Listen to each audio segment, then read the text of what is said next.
एक जो important section बनता है आपके यूपीएससी प्रिपरेशन का, वो है साइंस एंड टेक्नोलॉजी। और यहाँ से हर साल आप मान के चलो कि एवरेज 10 से 12 क्वेश्चन तो आ ही जाते हैं, इजीली आ जाते हैं, ठीक है। अगर इन्वायरमेंट वाले भी ऐड कर दोगे तो 15 चले जाएंगे। और इसमें ये सेक्शन जो है बच्चों को काफ़ी परेशान करता है कि भाई इसको कैसे सॉल्व करने का है, क्योंकि यहाँ पे क्वेश्चन जो है बहुत डाइवर्स तरीके से क्वेश्चंस पूछे जाते हैं। तो इसको साइंस एंड टेक को हम कैसे कवर करें, इसके पहले हम इसको क्वेश्चन को समझने का प्रयास करते हैं। एक जो यहाँ पे क्वेश्चन का तरीका होता है that is the static understanding based. अब जैसे सिंपली पूछ लिया उसने कि फोटोसिंथेसिस क्या है, तो फोटोसिंथेसिस जनरली जो है हम क्लास 10 तक पढ़ते हैं, उसके बाद नॉर्मली अगर किसी का साइंस बैकग्राउंड नहीं रहा हो तो जनरली वो नहीं पढ़ता, या बायोलॉजी नहीं पढ़ रहा तो फोटोसिंथेसिस वेरी जनरल है कि वो नहीं पढ़ेगा। इसके अलावा जो है अब जैसे लिक्विड जो है वाटर में क्यों लिक्विड डिजॉल्व होता है, तो डाइपोलर है कि नहीं है, या डाइपोलर टर्म ही क्या है अपने आप में, तो ये नॉर्मली जो है हमारी अंडरस्टैंडिंग स्टैटिक जो हमने क्लास 10 तक पढ़ी है वहाँ से रिलेटेड जो डेटा है, जो अंडरस्टैंडिंग है, जो कॉन्सेप्ट्स है, वहाँ से बेस्ट क्वेश्चन बन जाते हैं। इसी तरीके से पूछ लेगा भाई प्रेशर कुकर में खाना जल्दी क्यों बन जाता है, राइट। तो ये सब चीज़ें हमने क्लास 10 का पहले पहले पढ़ी हैं, तो वो आपको स्टैटिक अंडरस्टैंडिंग बेस्ड क्वेश्चन जो है एक तरीके के क्वेश्चन यहाँ से बनते हैं।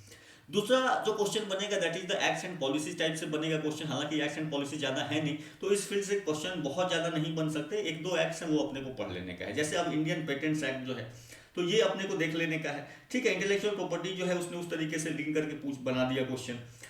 या जो है पीपीवीआर एक्ट जो है, वीएफआर जो एक्ट है आपको उससे रिलेटेड क्वेश्चन जो है उसने पूछ लिया। तो इस तरीके से एक्ट्स एंड पॉलिसी जो है थोड़ा सा देख लेंगे।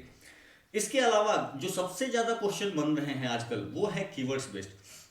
कीवर्ड्स बेस्ड क्वेश्चन आप देखोगे तो यह ये भरे पड़े मिलेंगे, आप कोई भी पीवाईक्यू उठा के देखोगे तो यहाँ पर जैसे उसने पूछ लिया कि भाई फ्रैक्शनल ऑर्बिटल बॉम्बार्डमेंट सिस्टम ये क्या है, which is often talk about in the media, ठीक है। या क्यूबिट उसने पूछ लिया, तो ये क्यूबिट क्या है। तो ये जो टेक्नोलॉजीज आपको जितनी भी चलते रहती हैं साइंस एंड टेक से रिलेटेड, जो टर्म्स आते आपको मार्केट में घूमते रहते हैं, जो जो भी न्यूज में घूम रहे हैं, तो उसको अपने को वहां से question UPSC simple simple question पूछ लेती है।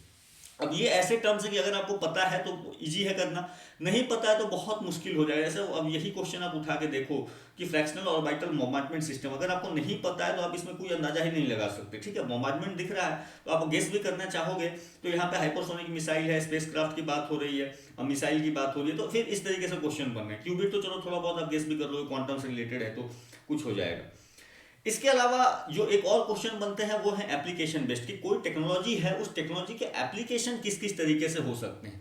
जैसे अब जीपीएस टेक्नोलॉजी, तो जीपीएस टेक्नोलॉजी हम सब जानते हैं कि भाई चलो लोकेशन के काम आता है, बट जीपीएस टेक्नोलॉजी का यूज करके क्या हम पावर ग्रिड्स को कंट्रोल कर सकते हैं कि नहीं कर सकते हैं। तो ये जो आपको इस तरीके से एप्लीकेशन बेस्ड क्वेश्चन जो है ये आपको बनते हुए दिखेंगे। इसी तरीके से स्टेम सेल्स, तो स्टेम सेल्स नॉर्मली आप देखते रहोगे, जनरली न्यूज में दिख जाएगा आपको, कैंसर से रिलेटेड जो चीज़ें होती हैं या जो न्यू ऑर्गन्स डेवलप करने की बात होती है तो वहाँ पे स्टेम सेल्स की बात चलते रहती है।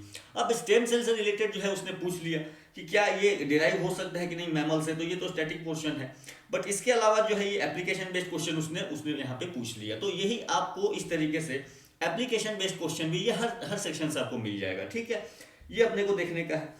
इसके अलावा एक जो टाइप क्वेश्चंस बनते हैं that is the comparison based, तो जो टेक्नोलॉजी आप पढ़ रहे हैं उसके बीच में वो कंपैरिजन करा के पूछ लेगा, ठीक है। जैसे उसने एलटीई एंड वीओ एलटीई के बारे में पूछ लिया। अब सिंपली अगर आपको नहीं ध्यान से आपने पढ़ा है तो काफ़ी मुश्किल है। या अगर मान लो वो पूछ लेगा कि भाई ब्लूटूथ और जो है आपको वाईफाई टेक्नोलॉजी में क्या डिफरेंसेस है, तो इस तरीके से वो पूछ लेगा। या फिर वाईफाई एंड लाईफाई के बीच में क्या डिफरेंसेस है, इससे रिलेटेड वो क्वेश्चन बना देगा। तो कंपैरिजन बेस्ड जो क्वेश्चन है वो बना देता है। एक बार उसने बना दिया augmented reality and virtual reality में बेस्ड क्वेश्चंस बना दिए। तो इस टाइप से आप देखोगे कि कंपैरिजन बेस्ड क्वेश्चन भी वो काफ़ी पूछते रहता है। तो आप 4G और 5G में ही सिंपली पूछ देगा कि भाई बताओ 4G और 5G में क्या डिफरेंसेस है, ठीक है। इसमें इसमें लेटेंसी वगैरह जो है वो क्या कैसे डिफरेंस करती है, तो इस तरीके से स्पेक्ट्रम क्या डिफरेंस करता है। तो क्वेश्चन वो कंपैरिजन बेस्ड क्वेश्चन भी आपको बना देगा। डे टू डे टर्म्स जो हम रेगुलर देखते रहते हैं वहां से वो कंपैरिजन करा के क्वेश्चन जो है यूपीएससी बना लेती है।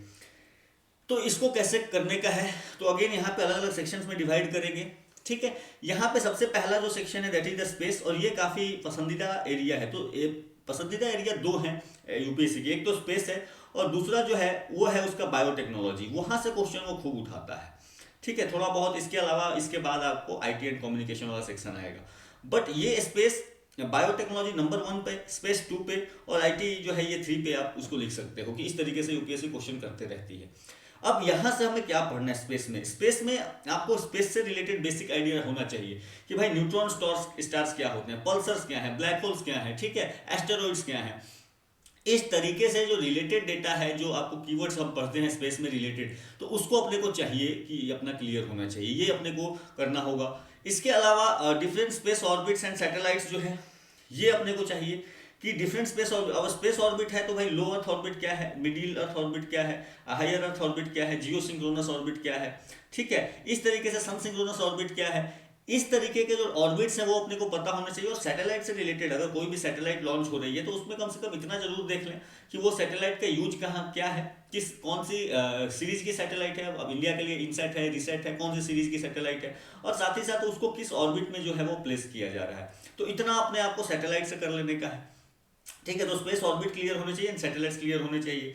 इसके अलावा जो लॉन्च व्हीकल्स है, तो लॉन्च व्हीकल्स में तो बहुत ज़्यादा नहीं देखने का है। इंडिया में दो ही मेजरली आप देख लें, जीएसएलवी और पीएसएलवी, दोनों को कवर कर लें तो आपका काम जो है वो हो जाएगा।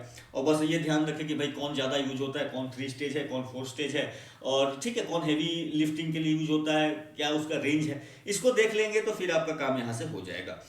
Important launches from India and the world, तो इंडिया से कोई भी इंपॉर्टेंट लॉन्च होती है, जैसे गगनयान हो गया, मंगलयान हो गया, ये जो लॉन्च होने वाली है तो इसका आपको फॉलो करते रहना पड़ेगा, ठीक है। या वर्ल्ड में भी कोई मेजर मिशन, जैसे जब जापान है तो जापान ने पहुंचा दिया भाई, मून पे लैंडिंग करी, हालांकि सक्सेस 100% नहीं हुआ, तो उससे वो पूछ लेगा सिंपली कि भाई जो है वर्ल्ड में आज तक मून पे किसने किसने लैंडिंग करी है, सॉफ्ट लैंडिंग किसने करी है।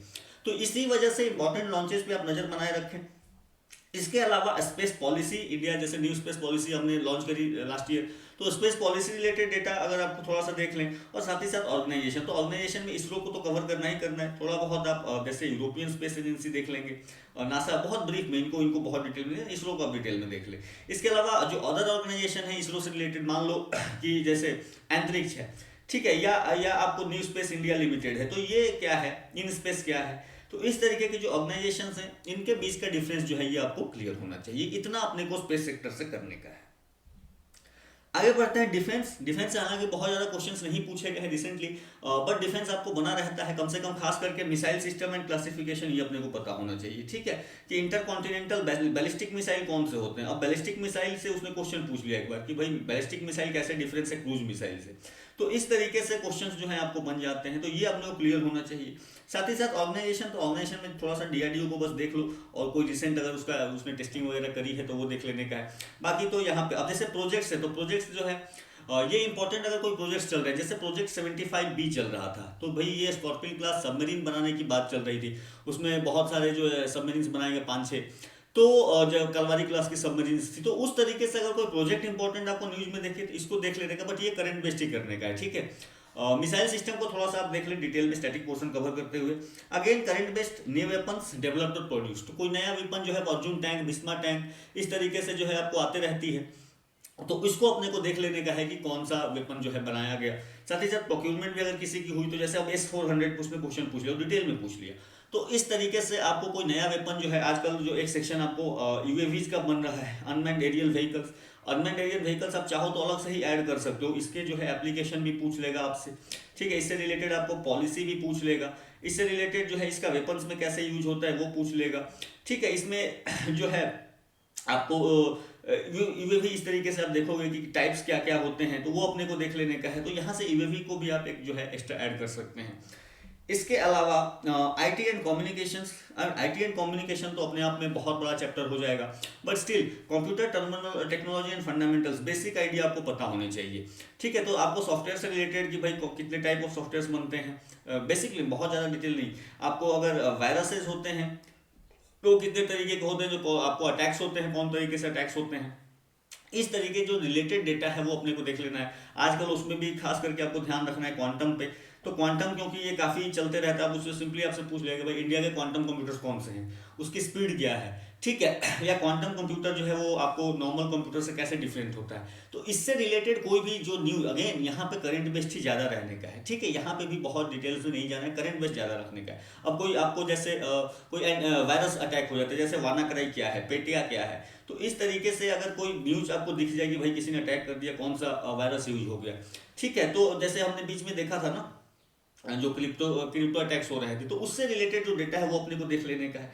इसके अलावा मोबाइल जनरेशन एंड टेक्नोलॉजी, ये अपने को देख लेना है। क्यों? क्योंकि देखो ऑलरेडी मैं आपको दिखा चुका हूँ एलटीई वोल्टेज पे उसने क्वेश्चन पूछ लिया है। इसी तरीके से आपको जैसे 3G 4G 5G इसमें क्या डिफरेंस है, तो इस तरीके से अपने को देख लेने का है। ठीक है, आजकल जो है आपको सैटेलाइट बेस्ड मोबाइल कम्युनिकेशन का यूज जो एलन मस्क ने करने की बात करी है, स्टारलिंक जो प्रोजेक्ट है उसका। तो इस तरीके से अगर कोई भी आपको दिखता है कम्युनिकेशन से रिलेटेड, तो वो अपने को भी देख लेने का है। ऑगमेंटेड रियलिटी, वर्चुअल रियलिटी कैसे चलती है, क्या काम होता है, कैसे काम करता है। ठीक है, इसके अलावा जो है आप रोबोटिक्स एंड एआई पे देख लें, तो एआई के साथ ही आप यहाँ पे ब्लॉकचेन को भी ऐड कर लें। ठीक है, तो ब्लॉकचेन जो क्रिप्टो करेंसी है, तो कहीं ना कहीं ये बराबर न्यूज में बने रहती है। किस तरीके से एआई का यूज जो है डिफरेंट सेक्शंस में हो सकता है, इसका यूज जो है आपको मेडिकल में कैसे हो सकता है, इसका यूज आपको एजुकेशन में कैसे हो सकता है, इसका यूज जो है आपको फूड प्रिजर्वेशन में कैसे हो सकता है, आपको ग्रिड मेंटेनेंस में कैसे हो सकता है। तो इस तरीके से एआई के कितने यूज हो सकते हैं, एक ब्रीफ रीडिंग जो है आपको यहाँ पे भी, और साथ ही साथ कीवर्ड्स। यहाँ पे जो सबसे ज़्यादा आपको फोकस करना है वो है कीवर्ड्स पे। ठीक है, आप जो भी पढ़े यहाँ पे तो कीवर्ड्स को जरूर ध्यान रखें। अब जैसे मैंने बताया कि भाई वानाक्राई, अब वानाक्राई अगर आपने पढ़ा है, आपको कीवर्ड्स याद है कि भाई ये कोई तो एंटीवायरस था या कोई वायरस था, तो फिर आपको याद रहेगा। ठीक है, तो इस तरीके से आपको कीवर्ड्स, अब ऑगमेंटेड रियलिटी, वर्चुअल रियलिटी, ऐसे जैसे कीवर्ड्स हो गए, तो इस तरीके के जो कीवर्ड्स हैं वो अपने को ध्यान रखने का है। ठीक है, तो यहाँ से आपको कीवर्ड्स फिर भी बहुत बनते हैं। इसके आगे बढ़ेंगे तो न्यूक्लियर टेक्नोलॉजी आपको दिखेगी, और न्यूक्लियर टेक्नोलॉजी में जो मेजर चीजें आपको देखनी है, एक तो बेसिक अंडरस्टैंडिंग कि भाई फ्यूजन एंड फ्यूजन में डिफरेंस ही क्या है, कि फ्यूजन किसको बोलते हैं एंड फ्यूजन किसको बोलते हैं। इसके अलावा फिशाइल मटेरियल्स कौन से हैं, तो यूरेनियम 235 जो है एंड यूरेनियम 238 या प्लूटोनियम है, तो ये कौन से फिसाइल मटेरियल्स हैं, कौन से नॉन फिसाइल मटेरियल्स हैं। साथ ही साथ यहीं से आप देख लेंगे कि भाई क्या परसेंटेज चाहिए होता है हमको, कि वेपन्स के लिए क्या परसेंटेज चाहिए होगा, अपने आप को जो है जो एटॉमिक एनर्जी के लिए कितना परसेंटेज चाहिए होगा। एक क्वेश्चन उसने यहीं पे बना लिया था, लास्ट ईयर बना लिया था। ठीक है, और फ्यूल्स के रूप में कितने स्टेजेस जो है ये फ्यूल्स आपको बनते हैं। इसके अलावा न्यूक्लियर प्रोग्राम्स इन इंडिया, ये अपने को देख लेने का है कि इंडिया में जो है अब फास्ट ब्रीडर रिएक्टर क्या होता है। ठीक है, ये अब इस तरीके से वो क्वेश्चन पूछ लेगा। तो न्यूक्लियर प्रोग्राम से रिलेटेड जो डेटा है, कितने स्टेजेस में इंडिया का न्यूक्लियर प्रोग्राम जो डेवलप कर रहा है वो देख लेंगे, और साथ ही साथ यहीं पे आप ऐड भी कर लेंगे, थोड़ा सा मैप देख लेंगे कि वो न्यूक्लियर प्रोग्राम्स कहाँ कहाँ पे चल रहे हैं। लोकेशंस बेस्ड जो क्वेश्चन है कि इंडिया कौन सा बना रहा है, कहाँ पे बना रहा है, किसके साथ बना रहा है। ठीक है, तो वो अपने को देख लेना, बहुत ज़्यादा यहाँ पे है नहीं, एक बार देख लोगे तो काम हो जाता है।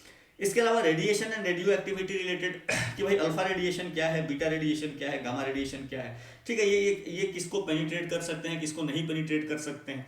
तो इससे रिलेटेड जो डेटा होती है अपने आप को वो भी देख लेने का है। यहाँ पे न्यूक्लियर टेक्नोलॉजी आपका जो है पोर्शन डन हो जाएगा। या फिर न्यूक्लियर टेक्नोलॉजी का आपको मेडिसिन में कैसे यूज हो सकता है, एक सेक्शन आप ये भी ऐड कर सकते हो अगर चाहो तो। ठीक है, ये आपको डिजीज को क्योर करने में या कैंसर को क्योर करने में भी कहीं ना कहीं आपको रेडिएशन का यूज होता है। ठीक है, तो ये भी अपने आप को ऐड यहाँ पे आप कर सकते हैं। इसके अलावा जो है न्यूक्लियर टेक्नोलॉजी के बाद जो मेजर सेक्शन है दैट इज द बायोटेक्नोलॉजी। और बायोटेक्नोलॉजी में अगर आप बात करें तो यहाँ पे अपने को जो देखना है that is the genetics and biotechnology. Genetics related जो डेटा है, जो अंडरस्टैंडिंग है, बेसिक अंडरस्टैंडिंग, ये सेक्शन काफ़ी टॉप चर्चा में रहता है आजकल, खास करके क्योंकि कोविड का टाइम चल रहा था, उसके वजह से और भी ज़्यादा था। बट अदरवाइज ऑल्सो बायोटेक्नोलॉजी आपको हमेशा न्यूज में बना रहेगा। जैसे डीएनए, अब डीएनए का बेसिक आइडिया आपको पता होना चाहिए कि भाई डीएनए क्या है, क्रोमोसोम्स क्या हैं। ठीक है, जेनेटिक इंजीनियरिंग कैसे करी जाती है। अब एक बार उसने सिंपल सा कीवर्ड यहाँ से पूछ लिया कि भाई ये क्रिस्पर टेक्नोलॉजी जो है ये क्या है। ठीक है, तो अगर आप जेनेटिक इंजीनियरिंग थोड़ा बहुत देख लोगे कि अच्छा कैसे होता है, तो then you are good to go. इसके अलावा जो है इन्वायरमेंटल बायोटेक्नोलॉजी में जैसे बहुत सारे एल्गीज का प्रोडक्शन हो रहा है, उनको क्रिएट किया जा रहा है ताकि हम फ्यूल को जनरेट कर सके। ठीक है, तो जो है आपको बायो टेक्नोलॉजी बेस्ड जो आपको एल्गीज बनाए जाते हैं उनसे हम फ्यूल जनरेशन करेंगे। इसके अलावा बायो रेमेडिएशन कि बहुत सारे जो एरिया जो खराब हो जाते हैं, जहाँ पे पॉल्यूटेड हो जाते हैं, तो वहाँ पे स्पेशली इंजीनियर जो स्पीसीज होते हैं उनका यूज किया जाता है और उसको क्लियर किया जाता है। तो इस तरीके से आपको अगर कुछ चल रहा है तो you will do it here. Phyto remediation इसी से रिलेटेड जो कीवर्ड है, तो इस तरीके से आप जो है इसको देख लेंगे। इसके अलावा एनिमल एंड इंसेक्ट्स बायोटेक्नोलॉजी, तो इंसेक्ट्स में जैसे देखो, इंसेक्ट में सिंपली आपको देख लोगे कि भाई मच्छरों के साथ क्या छेड़छाड़ करी जा रही है ताकि उनका प्रोडक्शन रुक जा रहा है, इससे रिलेटेड एक टर्म जो है उसने पूछ लिया। तो इस तरीके से अगर बायोटेक्नोलॉजी से रिलेटेड कोई टर्म आ गया तो वो अपने आप को समझ लेने का है। साथ ही साथ यहाँ पे नेक्स्ट जो है फूड बिवरेजेज एंड मेडिसिन बायोटेक्नोलॉजी, इससे रिलेटेड कोई डेवलपमेंट हो रहा है। अब जैसे इधर काफ़ी दिनों से आपको कोविड के टाइम में तो बहुत सारे टाइप ऑफ वैक्सीन बन रहे थे, तो आरएनए वैक्सीन क्या बन रहा है, एमआरएनए वैक्सीन, एमआरएनए मैसेंजर ये क्या है, ठीक है, DNA based vaccine, adeno virus based vaccine, तो ये इस तरीके के जो टर्म्स बनते हैं वो अपने को देख लेने का है।